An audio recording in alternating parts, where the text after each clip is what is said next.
Please start. A very good afternoon to one and all.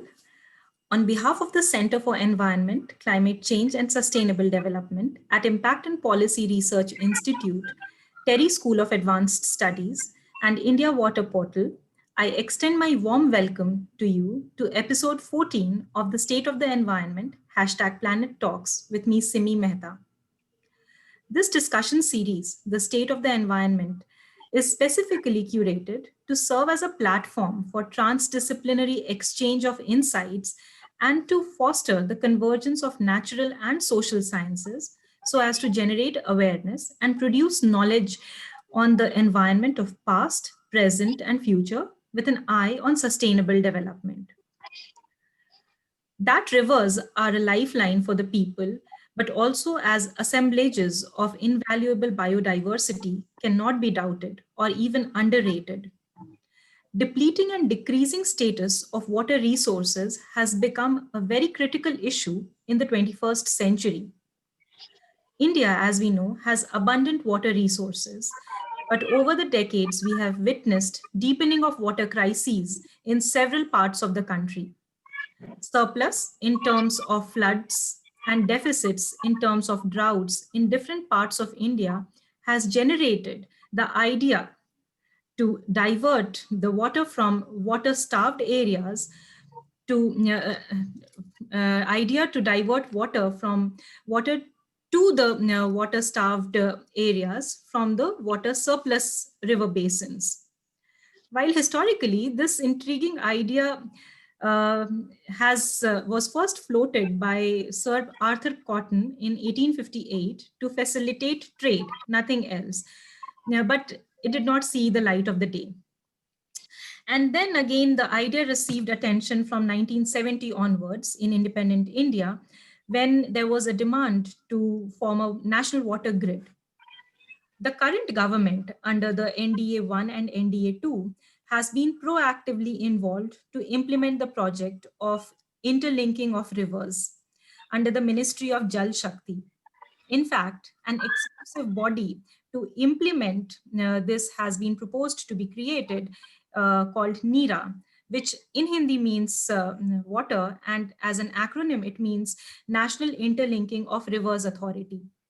So, however, there is a lot of apprehension that has been generated in different quarters of the citizenry about the possible effects and also the feasibility of the impact of the project. And perhaps mostly it is relegated to the sphere of negatively affecting the geography, the population, the biodiversity, and the river itself. So, what is it all about? And what are the pros and cons? And should we move ahead with interlinking of rivers? Has been a topic of great debate. Today, we have with us a very eminent speaker, Mr. Manoj Mishra, who would detail to us about the entire concept, about the entire history, and where do we go forward from here about the interlinking of rivers. So I am very privileged and honored to introduce to you Mr. Manoj Mishra, who is the convener of the Yamuna GA Abhiyan, or the Living Yamuna Campaign, a civil society consortium.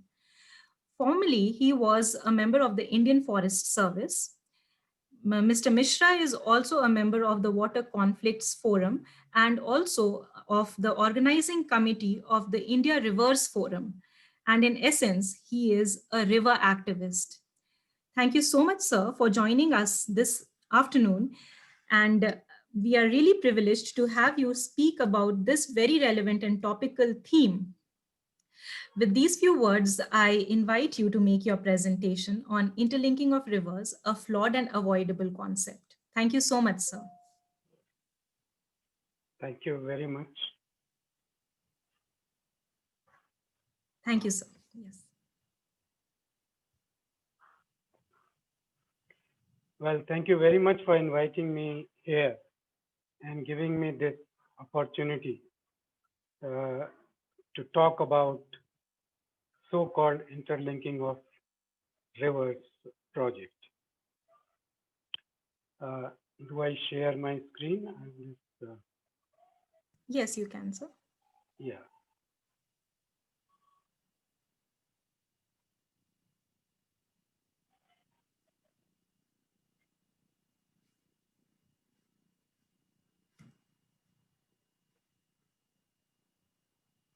Yes. Yes. Now, you see, it's a interesting name, and a lot of people think that the project actually involves uh, linking, or there is going to be some kind of a confluence between two rivers. जैसे गंगा यमुना मिलती हैं ऐसे होने वाला है. The fact is very otherwise. And what are actually the plans? I will discuss in due course. And the topic, as you see, is, as we understand, it's a pretty flawed and avoidable concept. Although the state is actually going ahead with it.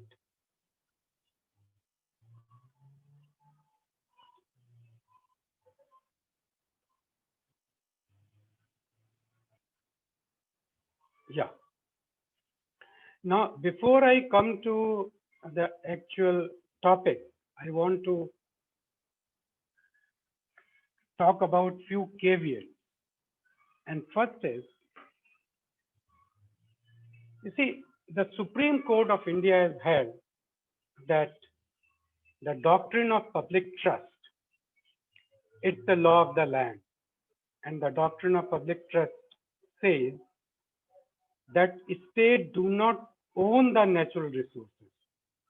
It only holds these natural resources in public trust on behalf of large number of the entire nation. And so when a state actually does something with these natural resources, it has to be very circumspect.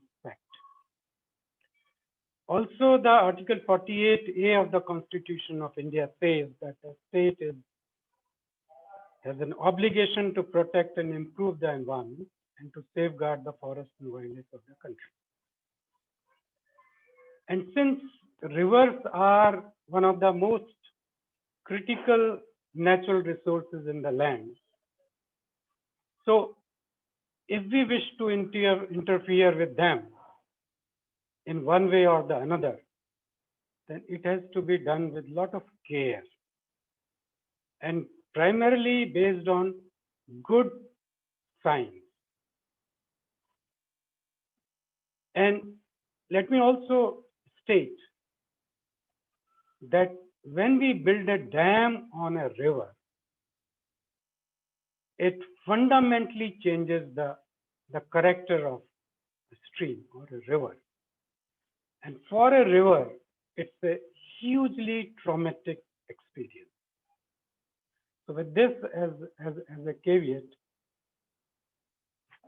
also the fact remains that today we are almost entering 2021, where all over the world it is now admitted fact that climate breakdown is imminent,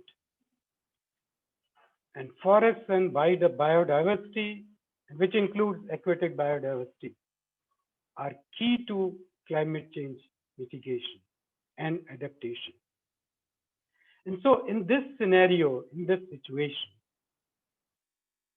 to have some kind of a business as usual decision making, where it's only the human interests which are seen as the most critical, it would be dangerous. Now, talking of this so-called interlinking of rivers project, as you have also mentioned, that it began sometime in the 19th century with Colonel Arthur Cotton. And this is very early 19th century when British had just actually established themselves in the country, and they were making far-reaching decisions.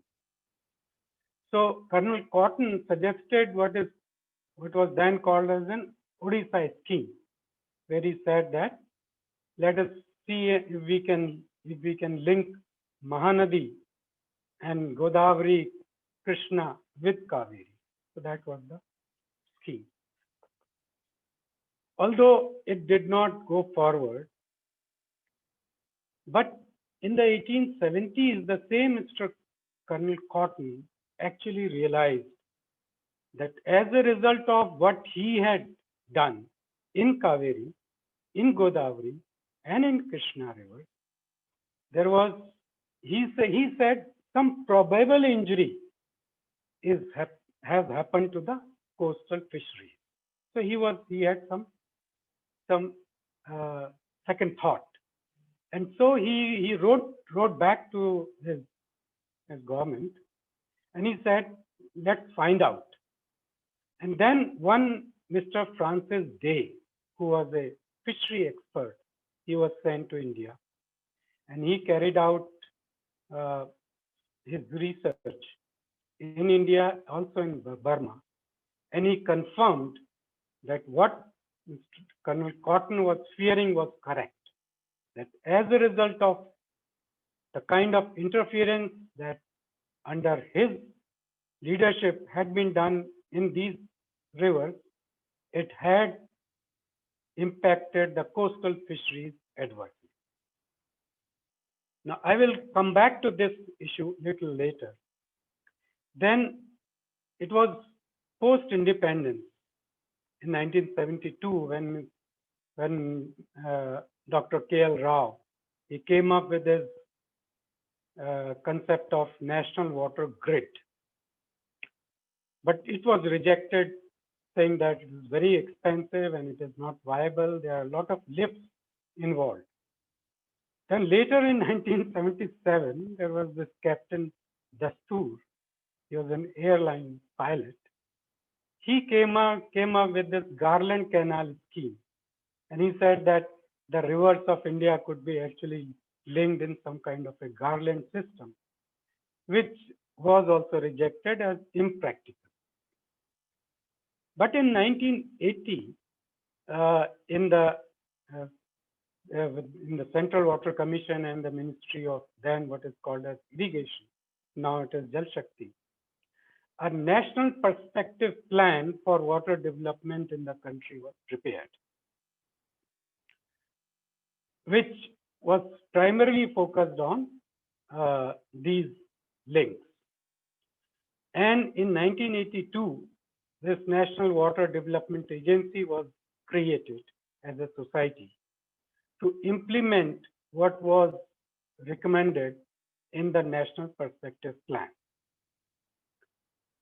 Now, after that, again, not much happened, and it was only in 2002 when, on 14th of August 2002, the then Honorable President Abdul Kalam ji, in his address to the nation, he spoke of going forward with interlinking of river as a flood mitigation strategy. And in the Supreme Court, where there was an ongoing case, it is called as "And Quite Flows the Mali Yamuna," AQFM.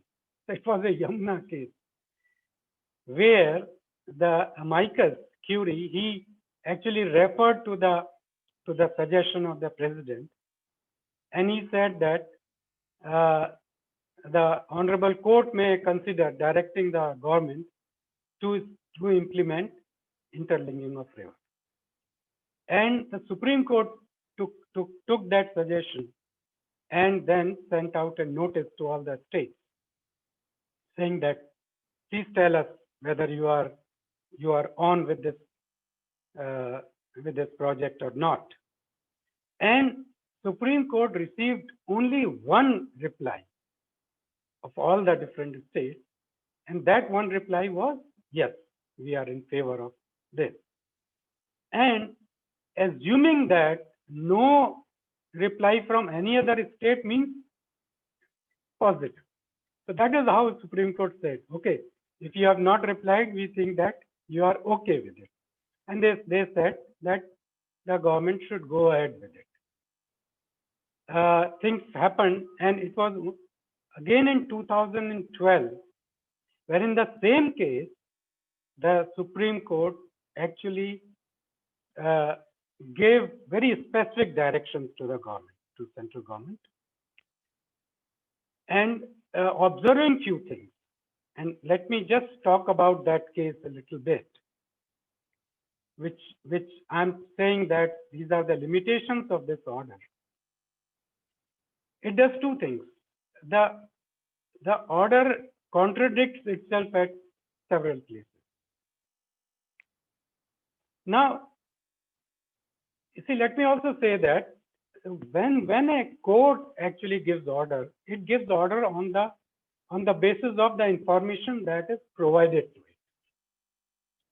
So if there is information which has not been provided to it, obviously the court cannot take that into account. Because why I'm saying this is, by 2012, a lot of articles by very well-meaning and informed people had come up in the public domain critiquing this entire concept. But those articles or that point of view, it seems, was not put before the Supreme Court. And then the Supreme Court on one hand said that the court can hardly take unto itself the task of making a policy decision or planning for the country. So it said that we cannot plan for the country. It is for the executive to do it. On the other hand, the same Supreme Court says we are creating a committee, and this committee, a special committee, and this committee shall be responsible for implementing the interlinking program. On one hand, you are saying that we are not here to make any policy decision. On the other hand, you are creating a committee, and they actually gave who all should be there in that committee. So it was a very detailed kind of a thing. Then it says that only 3 state governments have said yes, they are in favor. So and these 3 state governments are Rajasthan, Gujarat, and Tamil Nadu. Now all the 3 are receiving states. So they will be the beneficiary state. So obviously they will say others did not actually comment. But what the Supreme Court says in its order is that it is a unanimous view of all experts. As I mentioned, not all experts' views was put before the Supreme Court. Most state governments, only 3 state governments had come and said, okay, and the central government. So, and then they went ahead and created that standing committee headed by the Honorable Minister, Union Minister. And then at various places in the order, the Supreme Court is focused on flood and drought mitigation. This paradox of some part of the country being under flood and other being facing drought, they thought that interlinking of river is some kind of a panacea for this kind of a situation. And they have repeatedly said that. Even the Honorable President in his address also made a reference to this, that interlinking of river will actually help us deal with this paradox. Now, consequent to that direction, it was only in 2014 when these committees were created. So the Special Committee for Interlinking of Rivers was as directed by the Supreme Court. It was created, and till now 17 meetings of this committee have taken place. Then there is a task force also called as Committee of Experts, which was created in 2015. 12 meetings have taken place. Then there are subcommittees of the special committee dealing with different matters, which have met from time to time. Then there is a group on legal aspects relating with this whole issue. And then there is a group on financial aspects, which was created in 2017. And they have met from time to time. Now, I want to focus your attention on these committees. Now, who are the people who are actually in these committees? Who are at the helm? Who are actually deciding about the nation? And let me refer you to the doctrine of public trust, because these are few people sitting somewhere and deciding the fate of the entire country. Now, who are these people? There are obviously few political functionaries. There are large number of government officials. There are some professors from IIMs and IITs. Then there are retired chairmen or members of Central Water Commission. Few retired, and interestingly, if you look at these committees, these few former Central Water Commission officials, their name figure time and again. So they are here and there everywhere. Now, what is worrying is that there are no independent expert voice on river matters or river people in these committees. Even the task force, which is the committee of experts, is filled with past or present officials in the Central Water Commission or Ministry of Water Resources. None of these committees have any expert, independent or otherwise, government official, dealing with fisheries, dealing with biodiversity, dealing with river matters, dealing with coastal areas, ecology, climate change, or whatever. So it's a very top-heavy political, government official, engineering mindset dominated committee. And if you look at the minutes of these meetings, unfortunately, these meetings are available on the website of NWDA. There are few non-officials, very few. They are called as social activists because that's what the Supreme Court called them. But they hardly ever participate or make very few contributions. And now, more and more, they don't even participate, if you look at those. And today, in 2020, these committees, if you look at the entire list, it is primarily filled with men. So what I call as, they are mommities. They are not committees. There is no female lady's voice in this planning. And you see, river, when these people actually discuss, river is to be found only in the title, interlinking of river. Only there river is present. Otherwise, it is only water, water, water. They talk only of water. So river is totally absent from their conversation. So that's it. And you see, this is what we feel as something which is not correct, because while Colonel Cotton, way back in the 19th century, he realized that perhaps the kind of structures that he had created had adverse impacts on the coastal fisheries. Here, no one is talking about them. No one is talking about coastal areas or river biodiversity or other important matters. What is the scheme? The scheme is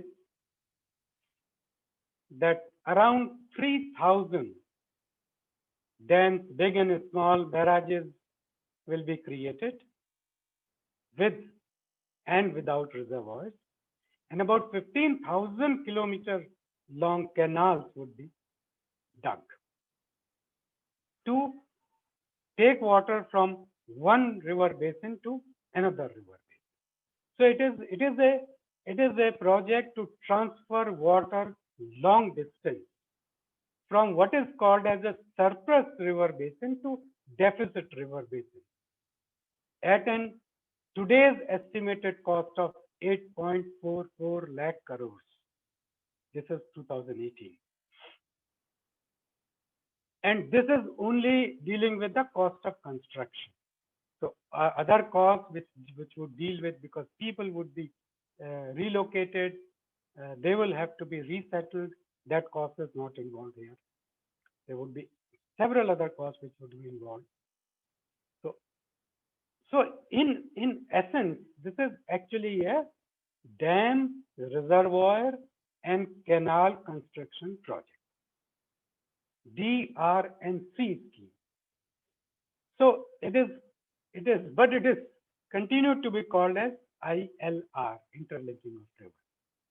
And ILR has become an extremely popular concept. Wherever we have spoken, there is always one or two questions on this that tell us something about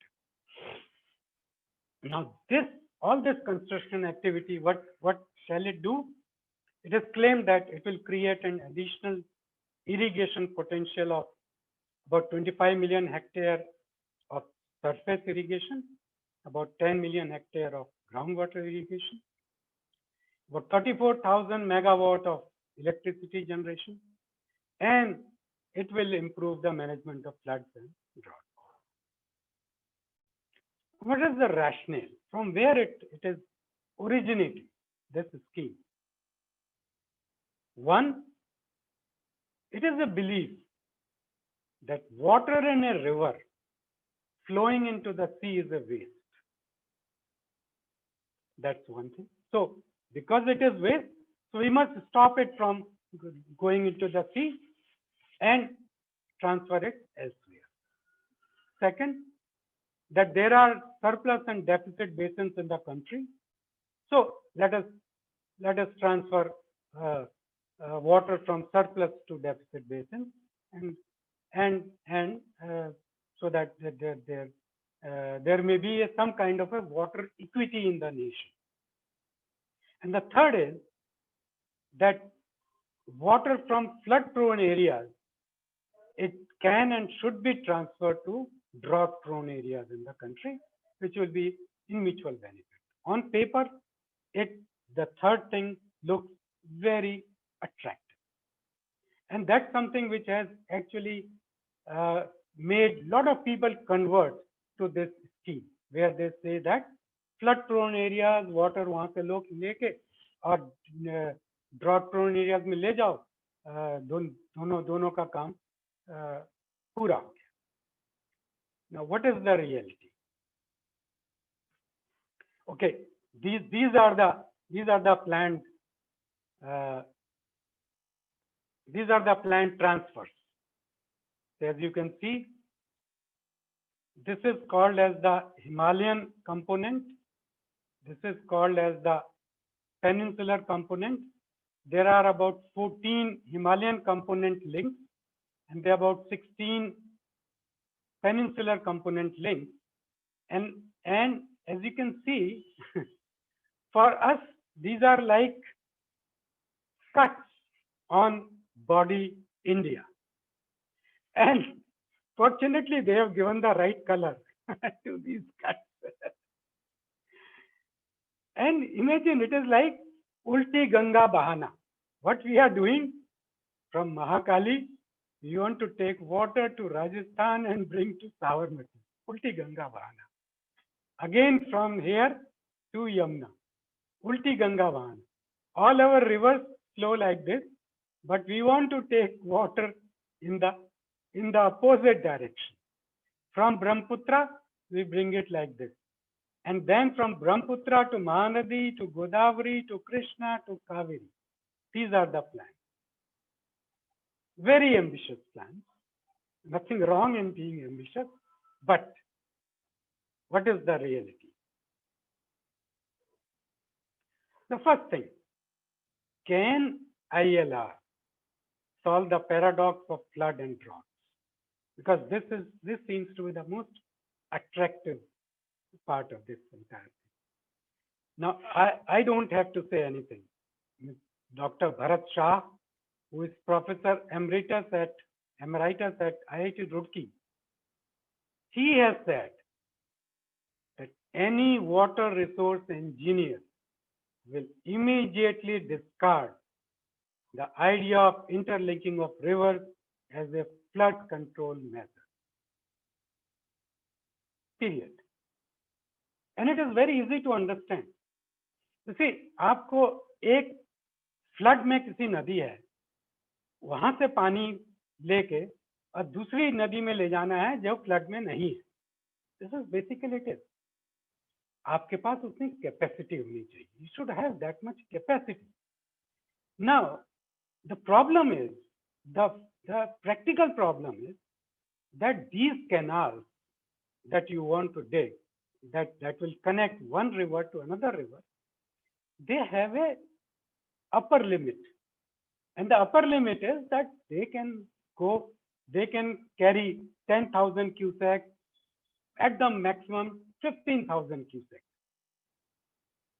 But these rivers, Himalayan rivers, which are the donor rivers from where you will take the water, when they are in flood, they carry lakhs of cusac of water. अब जब lakhs of cusac of water is flowing, and if you are taking away 12,000 or 10,000 cusac, वो क्या है? That's hardly anything. That cannot make any difference in the ferocity of those floods. So it's a pipe dream to say that ILR can take care of this paradox of floods and drought. It's an impossibility. The other thing is, आज अपने देश में कौन सा ऐसा area है which is not flood prone as well as drought prone? You see, that is the reality of 2020. Assam, drought in 2014-15. So Assam is the most flood prone area along with Bihar in the country. Floods in Kerala and Tamil Nadu. इस समय कुछ दिन पहले ही तमिलनाडु में flood आए, केरल में इस समय फ्लड आ रहा है. Now, are we, because you see, we are in 2020 and this planning was done in 1980, 40 साल पहले. So we have to be aware of the reality of the present, and the reality of the present is that there is hardly any part of this country who is also not flood prone and not drought prone. So this part of the ILR is not valid anymore. Now, why we are facing these floods and drought situations in such a serious manner? Now, the reason is that it is a manifestation of local level changes in the river basin, in land use, in loss of vegetation in their catchment, and in the mutilated streams, in the mutilated rivers. So this problem of flood and drought is a very local level problem. So their solution can also be only local level. Now, the other thing which this plan is based upon is river water flowing into sea a waste. Now, as we understand, there cannot be a more unscientific, unnatural, bizarre statement coming from people who ought to know much better. Politicians, engineers, bureaucrats, because they are planning for the nation. They have these rivers with them in public trust. As a matter of fact, नदी का धर्म है अपने basin से पानी और sediment को इकट्ठा करना और उसको समुद्र में पहुंचाना. That is the basic role of a river, and that is how the water cycle gets completed. How can anyone say that water in a river reaching the sea is the waste? And so today, when river like Kaveri and Krishna no longer are reaching the sea, except in the monsoon, that is where the real problem has started. So through such statements, we actually convey this sense that we are not, as planners, we are not bothered about the coastal areas of this country. We are not bothered about the deltas of this country. We are not bothered about the mangrove forests of this country. It's so unfortunate. And the worst is that now there are studies, modeling studies that are coming forward, which says that as a result of this, when deltas are not receiving fresh water and sediment, the monsoons might be in trouble. And you know, South Asia is, monsoon is, only then South Asia is. So if monsoon is in trouble, South Asia is in trouble. And see, river is an ecosystem. It's a living ecosystem. It's not a pipeline कि आप वो कहीं भी तोड़ मरोड़ सकते हो. Please, let's be aware of this. It's not just a channel carrying water. It transports sediment. It has its own catchment. It has its own life. And it harbors a huge diversity of plants, animals, microbes, and whatnot.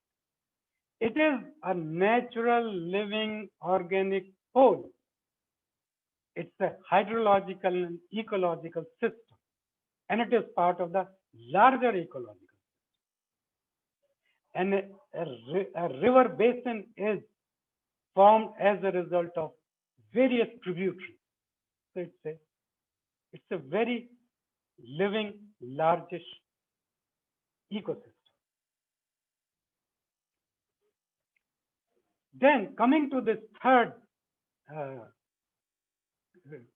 kind of justification, that surplus and deficit river basin. Now, as we understand, ecologically speaking, this is an absurd notion. Because a river basin is a standalone, well-defined, unique, self-contained ecological entity. छोटे बड़े हो सकते हैं, but they are different. And it is a product of its different constituents, which is its topography, its spread, its geology, its size. So, and whatever it has, it is a result of the basis. And interestingly, people in different river basins over a long period of time, they have evolved their preferred cropping patterns, their housing, their clothing, their culture, their language, their identity is with that river basin. So the people are also very river specific. And according to Professor Jayanto Bandyopadhyay, one of the most important voice on the river front, a very sane voice, he says, every drop of water in a river basin has an ecological role. So how can there be surplus? But if we forcibly try to transfer water from one basin to another, without actually taking into account the consequences. The consequences could be good and they could be disastrous. But first, let us know what the consequences could be. Because here we have a huge knowledge gap. That what would be the consequences of these transfer of water from, say, Brahmaputra to Kaveri? Because we are assuming here that the flow, the water of Brahmaputra, the biodiversity of Brahmaputra, and the biodiversity and the flow of Kaveri are same. That is our assumption. That is the presumption, which is wrong. They are not same. So it could be like कि हमने एक RH negative blood को एक RH positive व्यक्ति को दे दिया, it could be disastrous. Now, this is the confluence of Yamuna, which is on the left, with Chambal, which is on the right. Yeah, they are meeting, but what is happening after they have met? You see, I was talking to Professor Brij Gopal the other day, and he said, I'm trying to really find out few such research papers who would tell me what happens when two rivers meet. There are hardly any research on this. Okay, ये जो pollution है यमुना में वो थोड़ा कम हो जाएगा, but Yamuna is a river of Himalayan origin. Chambal is a river of Vindhyan origin. Different hill systems. They are different geologies. They are different geographies. जब ये नदियां मिलती हैं with different water, with different sediments, तो क्या होता है? We don't know even this. तो जब हम ब्रह्मपुत्र को कावेरी से मिलाने की बात कर रहे हैं, वो हमको कहां से मालूम होगा? This is the situation. See, Ganga basin, Brahmaputra basin, Mahanadi basin, Godavari basin, Kaveri basin. Now they are independent, self-contained entities, ecological entities in their own right. तो हम ये कह रहे हैं कि ये सरप्लस है और ये डेफिसिट है, ठीक है, कोई छोटा बेसिन होगा तो उसमें obviously that will carry less water and less sediment. कोई बड़ा बेसिन होगा, obviously it will carry more water and more sediment. Also it will depend on the location कि वो मानसून का इम्पैक्ट कहाँ किस पर कितना ज्यादा हो रहा है. So those differences, those diversities would be there, and that is the beauty of our country, this diversity. Now, okay, let me become an engineer. Let me become let me also take on a hat of an engineer and agree that river is a utilitarian commodity. River तो use करने के लिए बनी है, मान लिया, चलिए, जो आप करना चाह रहे हो. Now, जब हम सरप्लस की बात करते हैं, one of the most important link in this entire Himalayan peninsular link is this Mahanadi, Godavari, Krishna, Pennar, Kaveri link. And this was discussed at the Special Committee on Interlinking of Rivers, 6th meeting in 2015. And Karnataka spoke about. They said in 1980, you told me that there is 1300 TMC of surplus water, which will be available in this link, and I will get something. Then in 2000, you said, no, only 925 TMC is surplus, and you will get less water. This is Karnataka saying. And now in 2010, you said, no, it is only 718 TMC. And now I will not get anything, which was zero allocation. Now what is going on? हम कह रहे हैं surplus basin की बात, हमको मालूम ही नहीं है कि भाई एक्चुअली सरप्लस कितना है. और ये 2010 में था. आज शायद हम कैलकुलेट करेंगे तो शायद उतना भी ना हो. क्या है? और अगर हमने इसी डेटा को लेकर 1980 में ये लिंक बना दिया होता तो हमारे पास तो पानी था ही नहीं, क्योंकि हम कह रहे हैं कि 718 TMC है.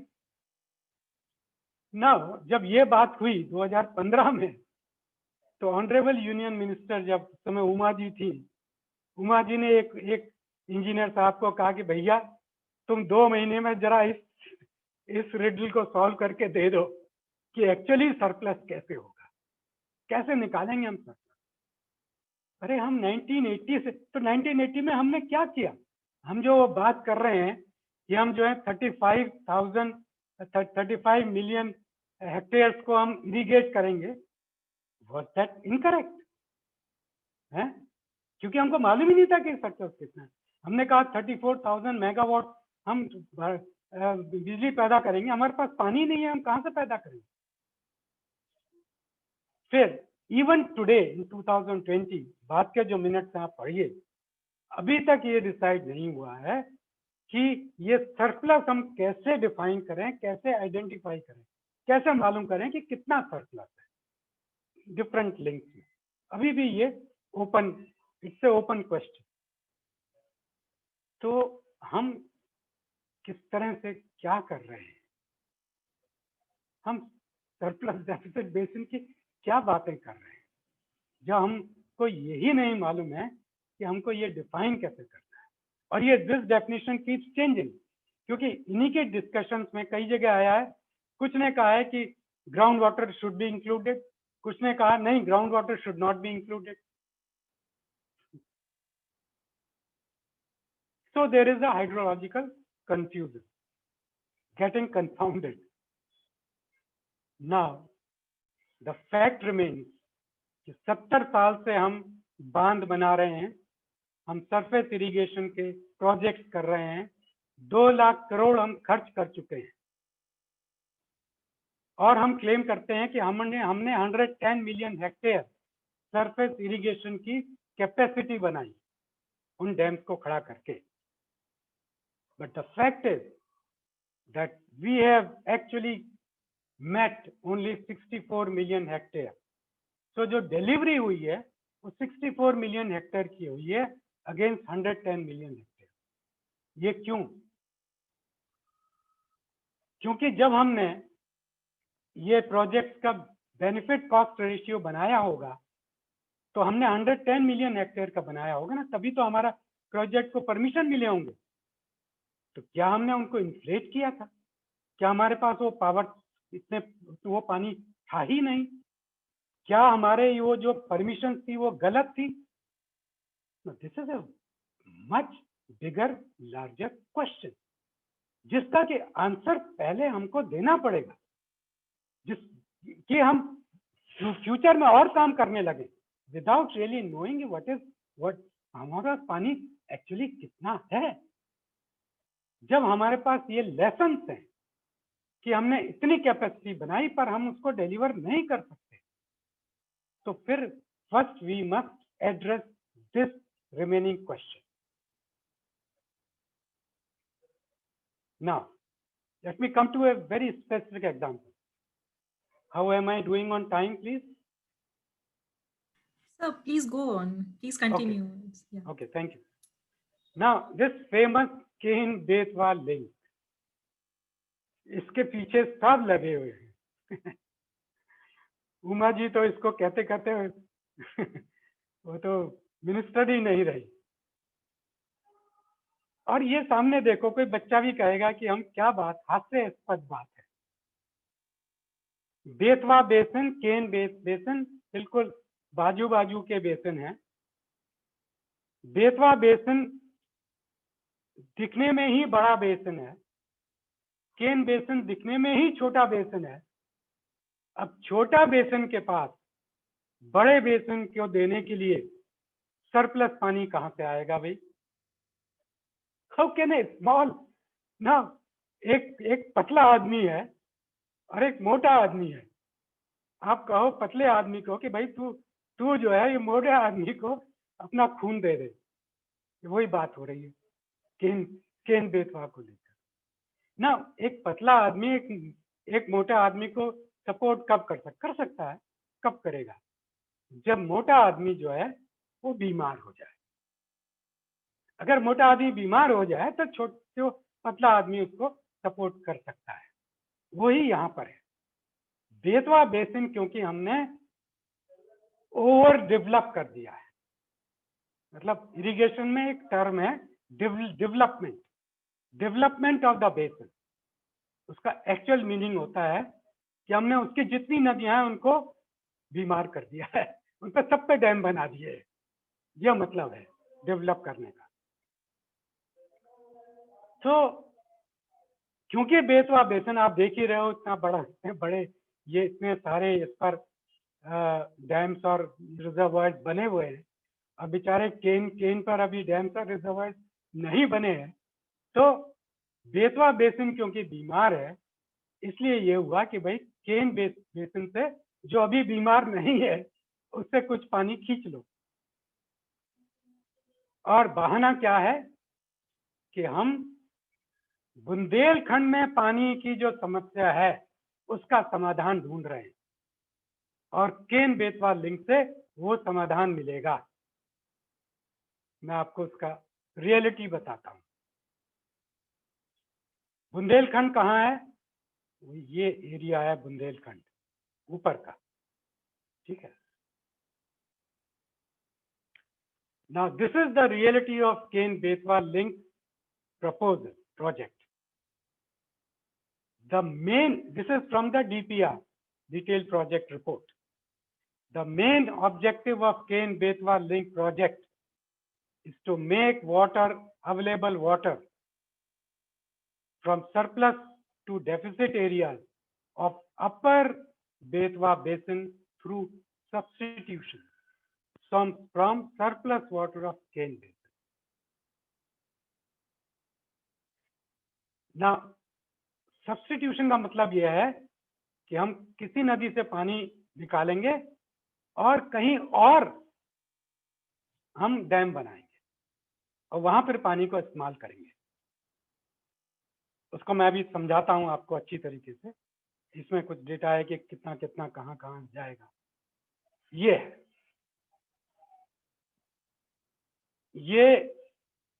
केन नदी है,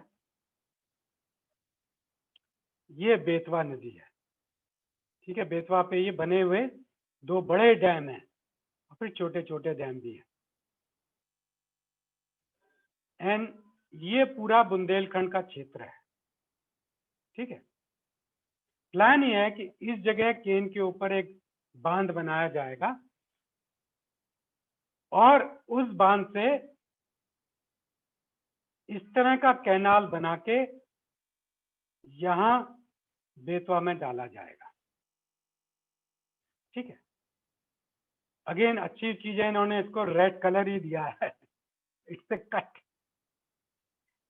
ना ये हम क्यों करेंगे? प्राइमरी ऑब्जेक्टिव ये है जिससे कि रायसेन और विदिशा में हम 3 बांध बना सके।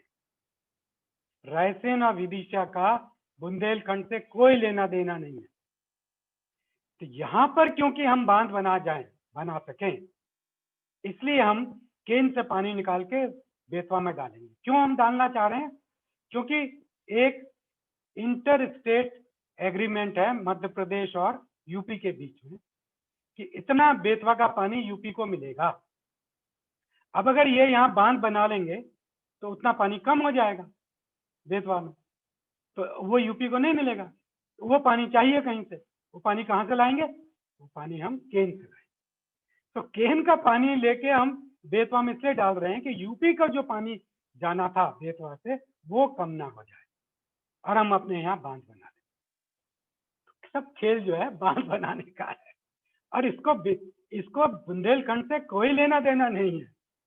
पर यस, जब यहाँ बांध बनेगा, यहाँ पानी रुकेगा, तो कुछ एरिया जो है बुंदेलखंड का भी इरिगेट होगा एडिशनल।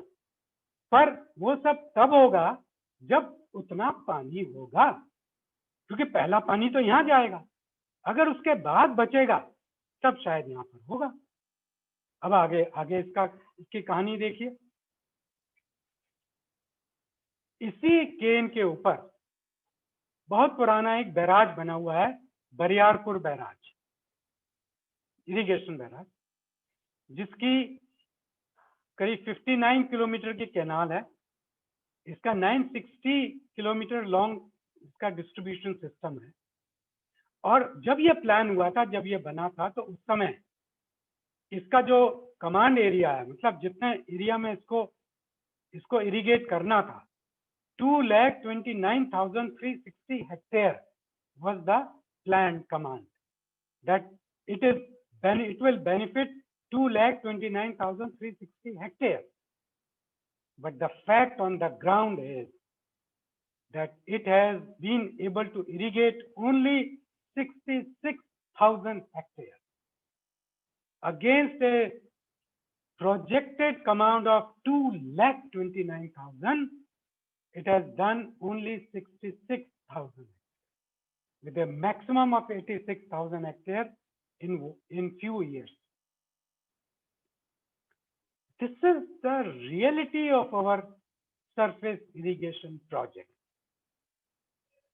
Now, यही चीज जो बरियारपुर के साथ आज हो रही है, कल केन बेतवा के साथ होगी और फिर ये और उन सब लिंक्स के साथ होगी, क्योंकि हमारे जो प्लानिंग है, there is a serious problem with that planning.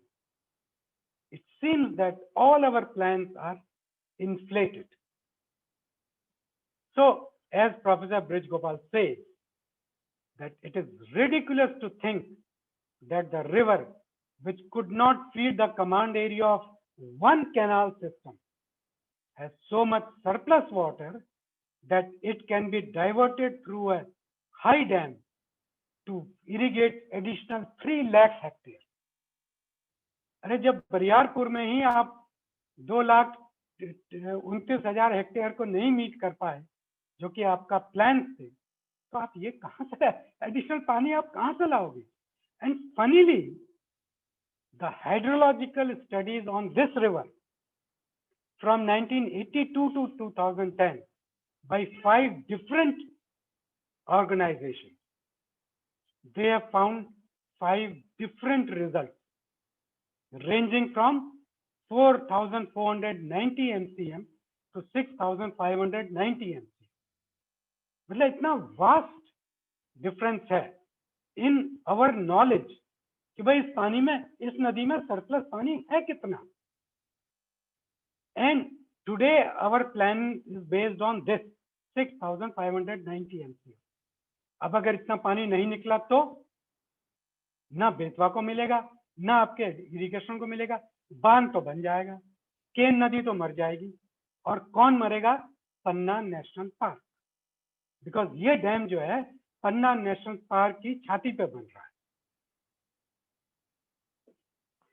जब ये डैम की बात हुई और ये डैम पन्ना नेशनल पार्क, पन्ना टाइगर रिजर्व के अंदर बनने की बात हुई, तो उस पर बहुत कंट्रोवर्सी राइज हुई और उसको वाइल्ड लाइफ क्लियरेंस नहीं दिया जाए उसके बारे में बात हुई. अल्टीमेटली उसको वाइल्ड लाइफ क्लियरेंस दे दिया गया. तो फिर कुछ लोगों ने इस वाइल्ड लाइफ क्लियरेंस को चैलेंज किया before the supreme court central empowered committee, क्योंकि all these actions go to the Supreme Court. Now, when that Central Empowered Committee, and Supreme Court directed the Central Empowered Committee, क्योंकि Central Empowered Committee चुप बैठ गई थी with that petition कि भाई Supreme Court ने तो बोला इसको करने के लिए, तो हम क्या करें? Then the petitioners went to Supreme Court कि साहब हमने ये petition डाला हुआ है, Central Empowered Committee सुन ही नहीं रही है. तब सुप्रीम कोर्ट ने कहा सेंट्रल एम्पावर्ड कमेटी को कि भाई इनकी बात सुनो. तो जब उन्होंने सुना, वो फील्ड पे गए, उन्होंने देखा, तो उन्होंने क्या पाया वो ये है. उन्होंने कहा approval of standing committee of national board for wildlife for Ken Betwa link has not been proven to be necessary for the improvement and better management of wildlife. And therefore, it violates Section 35(6) of Wildlife Protection Act 1972. In short, it means that the wildlife clearance given by the National Board for Wildlife to this project is illegal. It is in the teeth of Wildlife Protection Act. So, if it is illegal, that dam cannot be built. And if that dam cannot be built, there can be no project. So, but if you read the minutes of the special committee, they are talking as if this project is cleared and this project is happening tomorrow. Can it?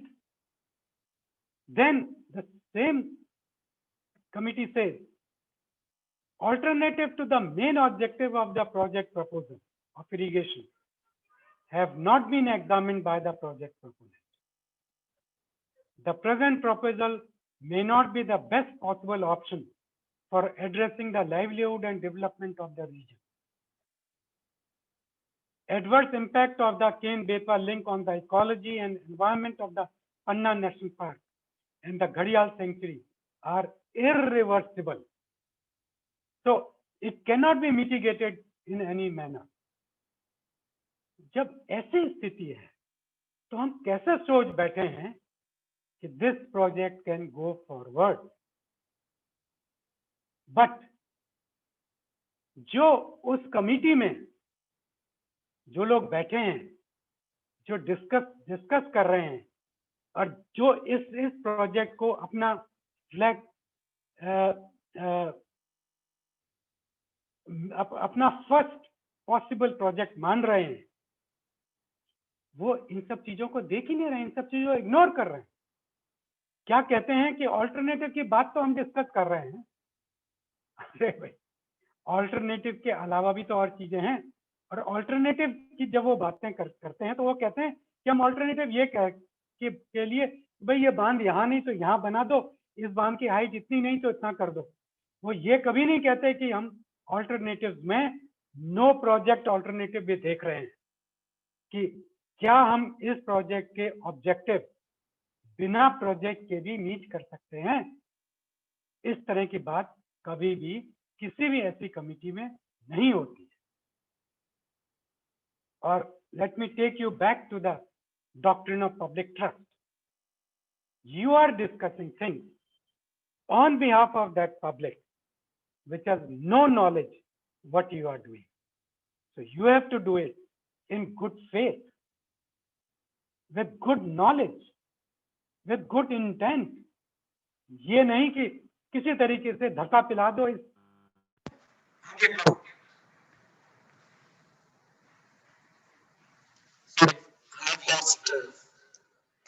So I will speak from this.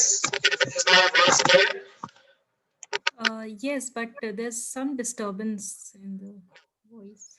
Sorry, I can't help it because. Okay. This river Ken, we are going to use forever. Is created. Yes. Professor Tejgopal has worked on this.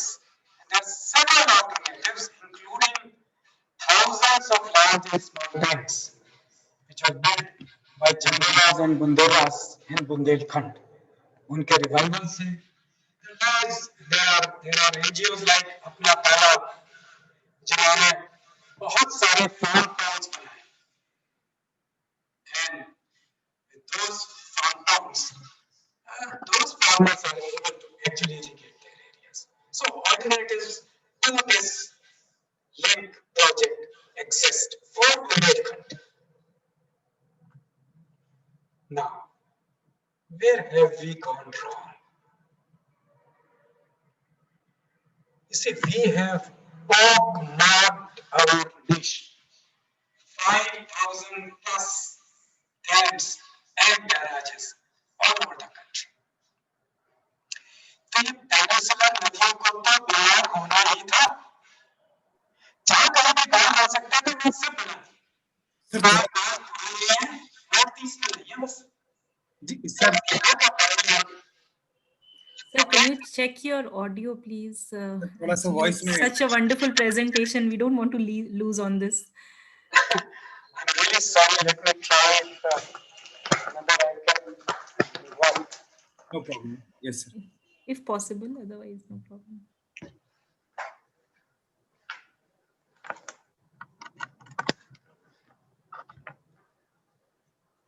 Yeah, is this better? Yes, much better, sir.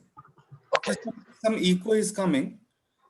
Maybe because of some room door is open. No. If you could Okay. just check. Sir, this is better. This is better. Yes. Sir, you can go to previous 2 slides because we missed it. Okay. Yes, sir. Yes. Now, this is the river Gale that we are going to miss for all time. ये सब पानी के अंदर हो जाएगा अगर वो dam बन गया. And there are alternatives for Bundelkhand to this dam. Professor Brajgopal has done detailed research on this. There are alternatives of several thousand large, small tanks all over Bundelkhand, which were built by Chandelas and Bundelas right from 10th century. There are historical tanks in Malwa, Chhatarpur, Panna districts, which today have been neglected. They can all be revived. There are other alternatives. There are farm ponds. Government of India has got this massive scheme of farm ponds. In Mahbubad, they have been successfully done by this organization called Apna Tala. And you see why these old dams have gone, have been kind of neglected. Because after independence, even before that, these towns which were managed by the local people, by the communities, that right, that tenurial right of the local communities was taken away by the state. तो लोगों ने कहा कि जब हमको इससे हमारा इनके ऊपर कोई राइट नहीं है, हम इससे अपने मन से इसको मैनेज नहीं कर सकते, तो ठीक है सरकार देखे फिर तो सब बर्बाद हो गए. They can, thousands of these tanks can be revived, should be revived, and the water security of Bundelkhand can be restored. Now, where have we gone wrong? We have pockmarked our nation. These are 5,000 plus dams and barrages which have been created all over the country in last 70 odd years. अंग्रेजों ने 10-15 बांध बनाए थे बस, बाकी जितने बांध हैं सब हमारे बनाए हुए, एंड जहां कहीं भी बांध बन सकता था वहां सब बना दिया.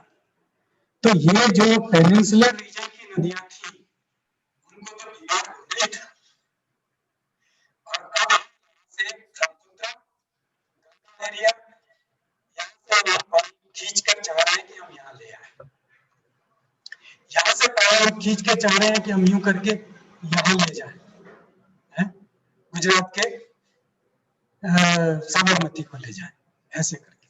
Now that means another 3,000 dams. 5,000 dams पे ये हालत हो गई, 3,000 और डैम्स बनाए, क्या हालत होगी इस देश की. हर नदी बर्बाद हो जाएगी. क्या वैसे हम हर नदी को बर्बाद करके हम इस देश की वाटर सिक्योरिटी बनाना चाहते हैं? Is that the way we can do it?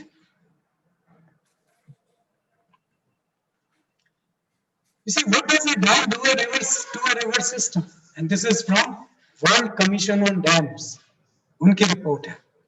So many different things. The way it hurts the river. Now, I'm not going to read all this. There is a lot. Now, is there a way forward? Yes. Now, this National Perspective Plan, NPP, जिसको कि हम implement करना चाह रहे हैं आज. This is from 1980. 40 साल पुराना प्लान. दुनिया बदल गई है भाई. सर सॉरी टू इंटरप्ट, थोड़ा सा एक बार और चेक कर लीजिए ऑडियो, थोड़ा हम लोग मिस आउट नहीं करना चाहते हैं बस. अगर माइक को थोड़ा ये जो माइक जो ऊपर है ना सर की तरफ, आप उसको नीचे कर लें. हाँ लेकिन सर कुछ आई थिंक कुछ वायर में कुछ दिक्कत हो रहा है. एक बार फिर सही है sir.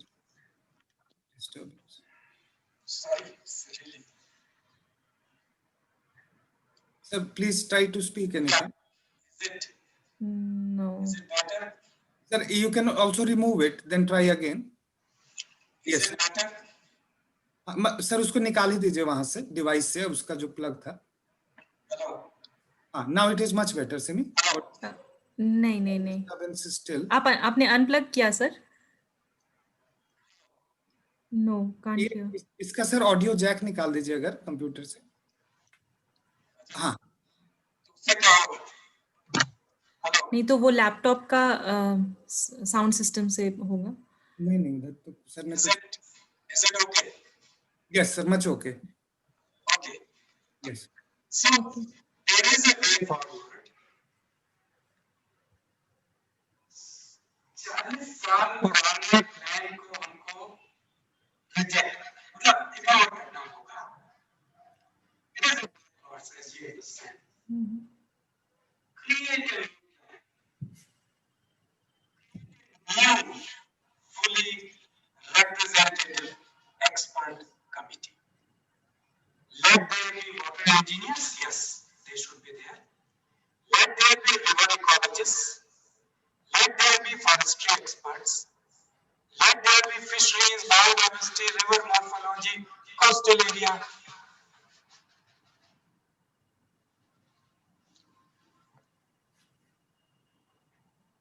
And local people and gender considerations.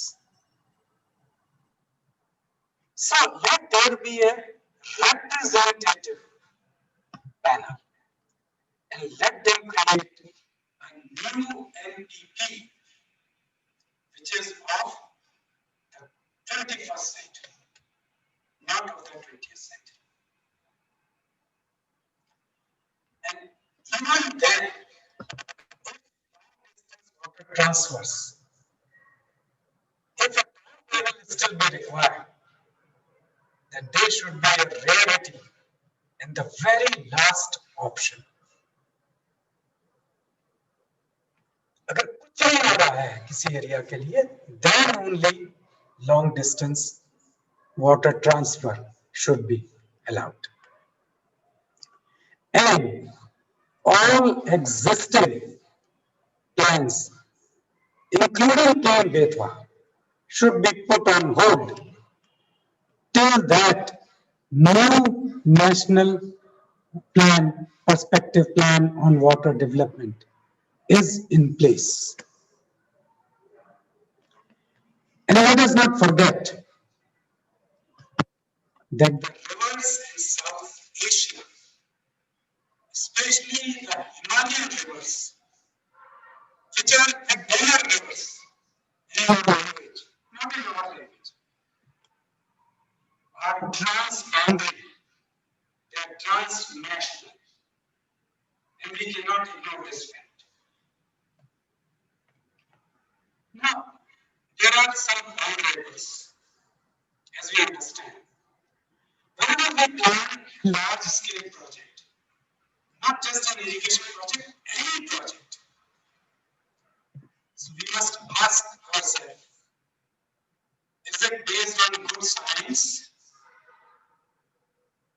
Is it environmentally sound? Is it based on well-considered studies? And those studies are publicly shared? Is it based on inclusive planning that all stakeholders are present?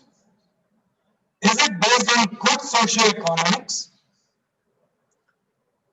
And does it take strength from past performance on project delivery? Are there cheaper and faster alternatives, including no project scenario? And are there interstate or international dimensions to it? And have we taken that into consideration? Unfortunately, as far as ILR is concerned, it fails on all the above counts. So shall we still push it as it is being pushed by that committee? This is what the UN Secretary General has just said. Time today is to make peace with nature. Creating a dam and river is not making peace with nature, please. Making peace with nature is the defining task of this century. It must be the topmost priority for everyone, everywhere. Globally, the number of cyclones is above average this year. And 3 more are happening in the so-called receiving basins in South India right now. Thank you very much. Thank you so much, sir. I wish we did not have the audio problem. Meanwhile, if you could just check if that's possible during the question and answers. We are having a number of questions from the audience. How much time do we have? So if you would allow, we could go for another half an hour for the question and answers, if that is okay with you. Yeah, we can do that. The only issue is I will need to charge my. Yes. And sir, I was also trying to give you a call so that we can have your audio over phone also. Okay. If you can, yes, pick up my phone, then the audio can be better. Really sorry. I'm really sorry. No problem, sir. It happens, no issues, but Okay, I'll take your call. Let me try it on phone. okay, sir. Okay. Please relax. Yes. Yes, Simi, why don't you, until then, Yeah. Yes. just reflect upon it. Yes. So this was such a wonderful lecture. I mean, well, the initial audio cord has been discharged, so he's going to get it. That is So, okay. Yes. yeah. So I believe that this has been a very fantastic lecture by Sir, and so many things that we do not know or are being hidden from the public perspective. And very sadly, when Sir started with the doctrine of public trust, which is there in directive principles of state policy, and then going circling back to what the Secretary General has said about making peace with nature. This actually is so powerful that in fact nature has to have the public trust. It cannot be biased, it cannot be one-sided, and if if we are not going to restore it, certainly we are climate disaster is imminent, which Sir had mentioned in the uh, initial slides. Also, the climate breakdown is imminent, and so wonderfully outlined the entire history and made us actually, this was such a lesson to us about the nitty-gritties, about the entire uh, yeah, yes, we need to live in harmony with nature. That is the message that that this is providing. But very unfortunate that we are actually, the government is actually moving forward to it, towards it. In fact, there are a few questions which we'd like to pose. Um, Also, this entire interlinking of rivers, is this a misnomer? I don't know. If that can be also taken up, because it is actually a dam, reservoir and canal construction project, and that has to go throughout the country, that has to, and sadly it is all in red lines cutting through India, and actually a surgery that is happening in the country. So that is a little sad aspect of it. So yeah, let us see if Sir is able to join in. Very interesting, fascinating lecture, fascinating. So you are on mute?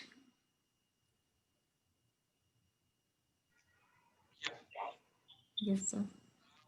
Can I take the questions on my mobile or Sir, Yes. sir, I will be conversing with you on the questions. Yes, Simi, what we will do, that we will have Sir sort of, Sir, and आप wait. Sir को हम लोग mute कर देंगे, video चलता रहेगा. Yes sir, please go on.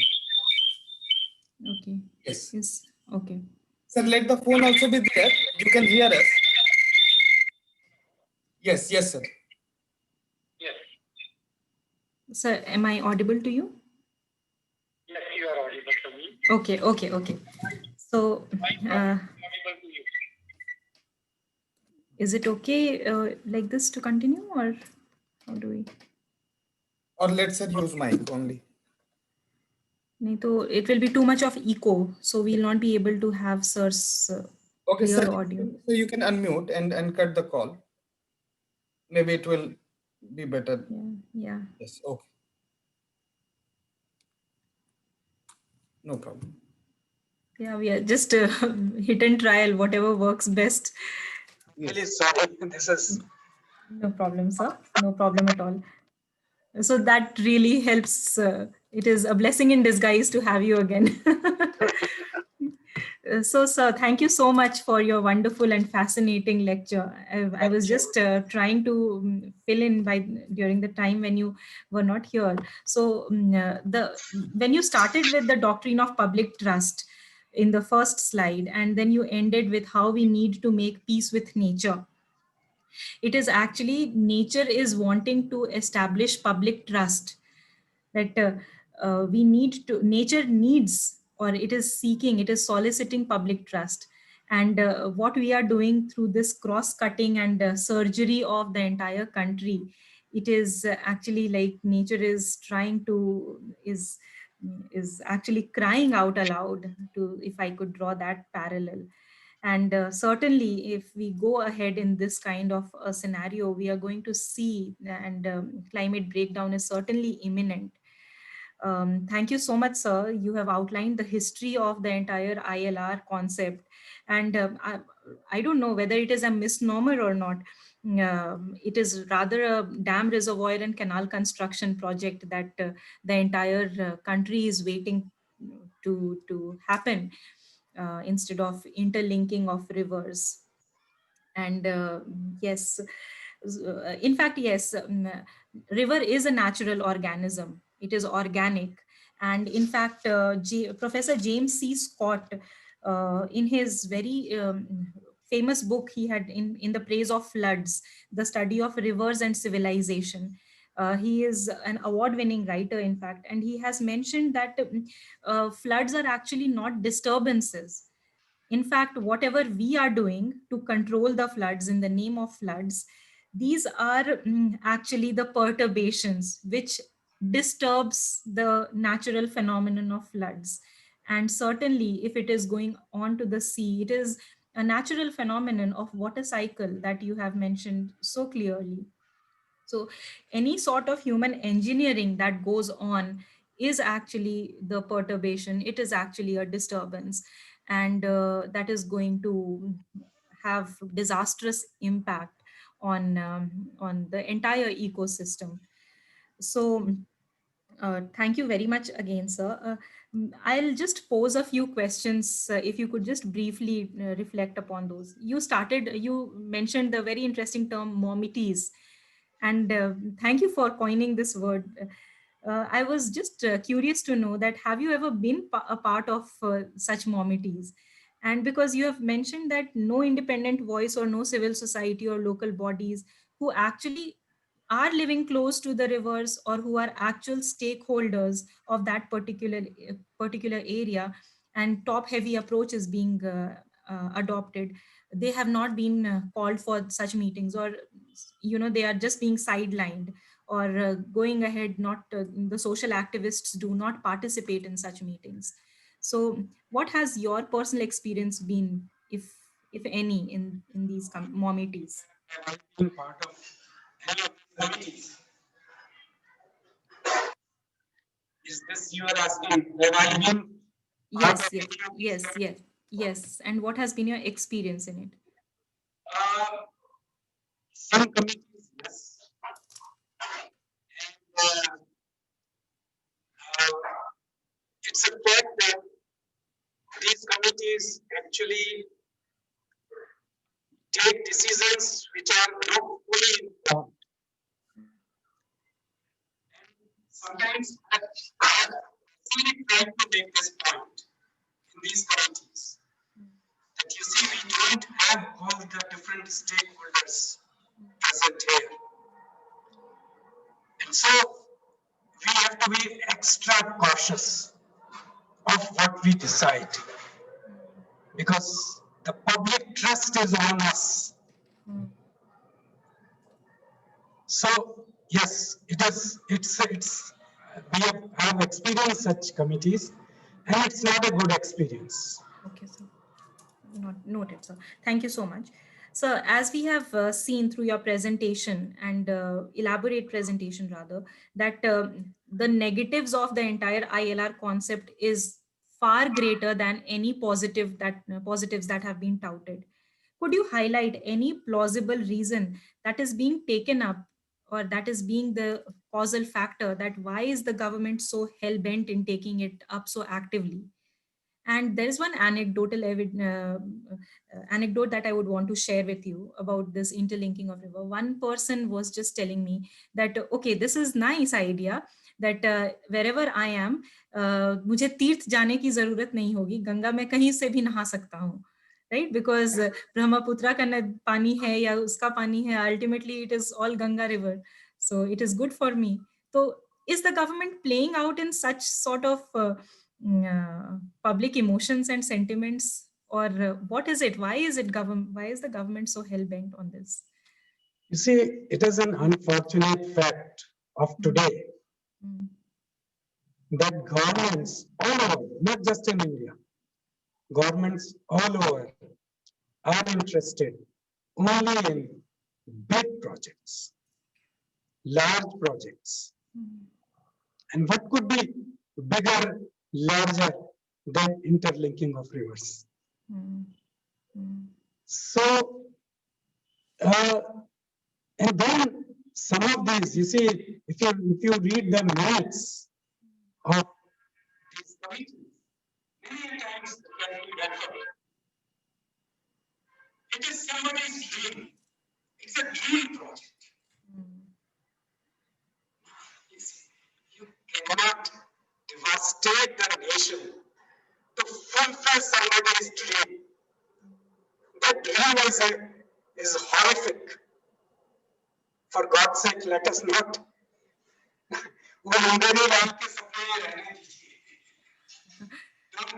Don't realize such horrific dreams.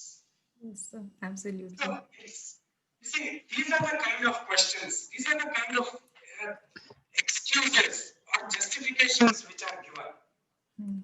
Like we must fulfill somebody's dream. It is a project pending for so long. We must start something. See, start something when you are on top of it. You are on top of it from science. We are not saying that don't do things. Please do it. But do it in the right manner. Don't be driven by vested interests.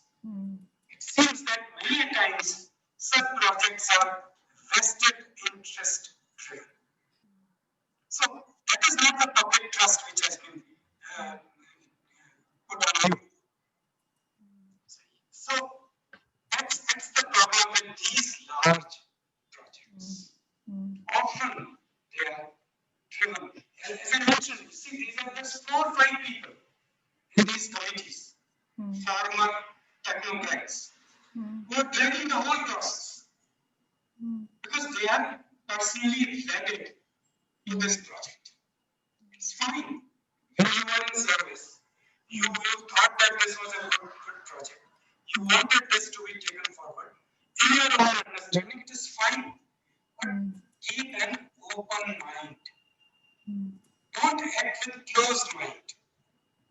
So keep an open mind. Listen to all different viewpoints. And even after that, if you think that this is the right project to take forward, go ahead. But not in the opaque manner that you are doing today. Yes, absolutely. Certainly, sir, it is viability has to be taken into consideration. नहीं तो जो sustainable development का हम लोग dream देख रहे हैं, that will continue to be a dream while fulfilling some narrow sort of objectives.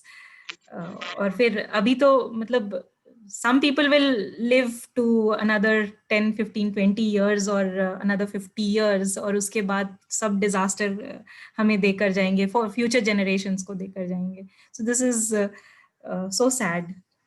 और ऊपर से इतने जो ओवर 500,000 करोड़ का जो खर्चा है, लॉजिस्टिक्स है, instead why not instead of putting that amount of money, or rather go for providing infrastructure or logistic in the water starved areas, मतलब climate resilient agriculture. Just quickly make this point, which you Yes. have very rightly raised. Hmm. We are a groundwater nation.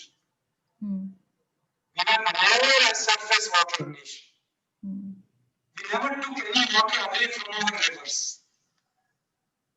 And all the investment, 2 lakh crore investment that we have done till date on surface irrigation, if even a small part of it we had actually made on groundwater, we would have been in a far better water secure situation. You see, groundwater is our lifeline. It is not surface water. Even today, 70% of all irrigation is groundwater based. 90% of all industrial activity is groundwater based. 80% of all drinking water is groundwater based. Groundwater is the real water lifeline of this nation, not surface water. So let us invest on groundwater, and we will have water security in our country. Absolutely, sir. Thank you so much. Yes, certainly, water has to be treated as an asset. नहीं तो फिर vested interest के चक्कर में हम लोग सब जाएंगे. Thank you so much, sir. I now invite Dr. Arjun to make his concluding remarks. And yeah. Yes. Thank you so much, Manoj sir. And really on 2 points I quickly wanted to make. One was that कि sir ने जैसे बोला कि engineers अभी तो predict कर रहे हैं, फिर उसका पता भी नहीं है. This is happening in almost all our projects जो कि इंजीनियर्स लेड है. मैं शहरी वाले प्रोजेक्ट्स में भी देखता हूँ, वहां भी सर बिल्कुल ऐसा ही. और इसके चक्कर में कंस्ट्रक्शन पे तो पैसा जाता है, फिर ऑपरेशन उन सब चीजों में वो धरा रह जाता है. एग्रीकल्चर में हमारी मुहिम रही है, ऑर्गेनिक एग्रीकल्चर पे थोड़ा तो फोकस आया है. लेकिन क्या रिवर्स और वाटर मैनेजमेंट में भी क्या हम ऑर्गेनिक अप्रोच लेंगे? क्योंकि जैसे रेड लाइन आपने दिखाया. Nevertheless, sir, this was so great learning from you that we would love to do it again, because last वाले इनफैक्ट वे फॉरवर्ड वाले में ही आ गया. और सर हम उसे हिंदी में ही करने की कोशिश करेंगे. आपके स्लाइड को भी अगर आप जैसे बताएंगे सर, उसको भी हम हिंदी में कर देंगे. और Simi, if you suggest next month और व्हेनेवर सर के पास टाइम हो तो हाँ, परहैप्स अभी जो मीटिंग होने वाली है उसका भी आफ्टर इफेक्ट्स अगर सर उसमें कुछ देखें तो we would love to have you sir, if you permit, because बहुत जानकारी चाहिए हमें. And I'm really sorry for this audio thing. No, sir, certainly not. It is the challenge of doing it virtually, and we all understand. हम सब समझते हैं, and all the audience actually, if you are reading the comments, everybody is so delighted and inspired by your talk. And Hindi में भी बहुत लोग सुनना चाहते हैं, तो कनेक्ट भी करेंगे. let us have it again, sir. बातों को भी ले आएंगे. So Simi, why don't you please thank, and we will take another date from Manoj sir. Yes, and we'll pass it on to the audience as well. Yes, please. So thank you so much. Thank you. It is my delight and my heartfelt gratitude to Manoj Mishra sir for joining us this evening and for talking about such a pertinent topic, interlinking of rivers. Certainly it is a flawed and avoidable concept. Let us not play with the futures of the future generations. Thank you so much, sir, for this wonderful presentation. I, Simi Mehta, would like to thank you on behalf of the Center for Environment, Climate Change and Sustainable Development at Impact and Policy Research Institute, India Water Portal, and Terry School of Advanced Studies. along with my team, Team Impri. Thank you so much. Thank you, Mr. Manoj Mishra, and to the audience. Thank you for being with us and for enjoying and learning a lot from Sir's lecture today. हम लोग फिर वापस मिलेंगे जरूर, and hoping to see you again. And उस समय ज़्यादा question and answers रखेंगे और ज़्यादा interactive रखेंगे, in hope of learning more and more about it. Yes. And thank you so much. India Water Portal also have Hindi, तो हम वो लेख Yeah. उधर भी प्रकाशित करेंगे. Thank you so much, sir. Have a nice evening. Yes, let us give you a call. Thank you. Thank you so much.